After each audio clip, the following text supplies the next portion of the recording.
Not every stakeholder needs the same update. Treat them the same, and you either spam the room or miss the one person who can stop the project. That is not office drama.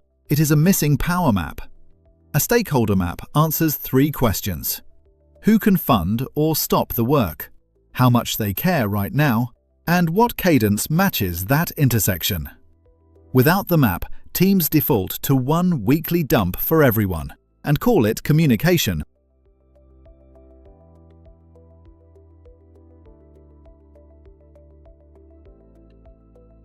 Mapped stakeholders get a cadence that matches power and interest.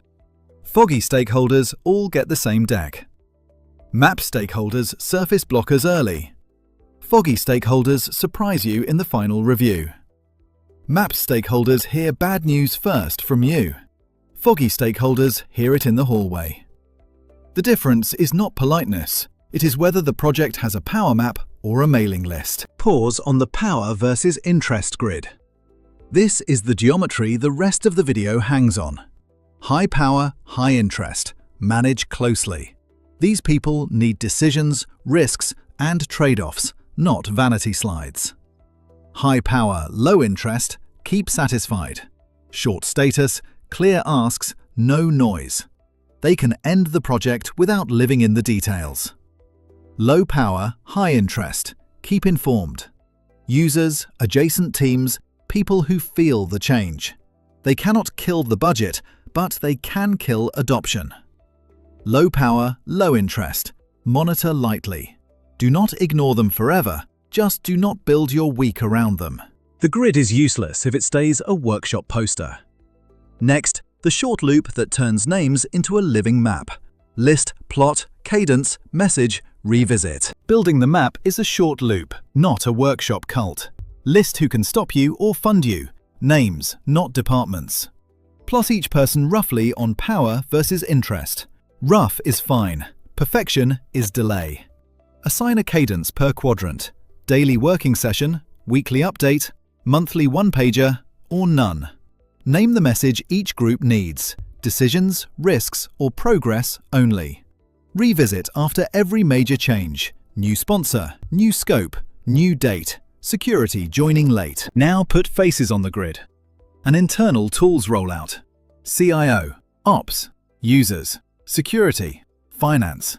And watch who moves when the threat window opens. Walk an internal tools rollout. List, CIO, Ops Manager, End Users, Security, Finance. Plot, CIO, High Power, Low Interest. Ops, High Power, High Interest. Users, low power, high interest. Cadence. Ops gets a weekly working session. CIO gets a monthly one-pager with one decision ask. Users get release notes when something actually changes. Message. Ops hears blockers. CIO hears risk and the ask. Users hear what changed for them. When security joins late, they move into manage closely until go live. Then slide back when the threat window closes. Cadence without a map becomes spam. A map without cadence becomes a PDF nobody opens. High power updates lead with the decision you need.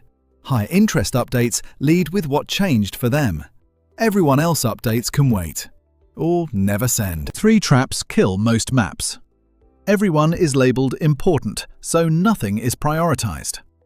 Only happy updates go out, so bad news arrives as rumor. The map is drawn once and never redrawn. Org charts move.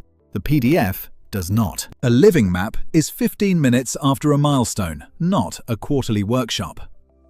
Close with 3 Monday moves. 3 moves for Monday. Write 10 names who can help or hurt this project. Mark each high or low on power and interest.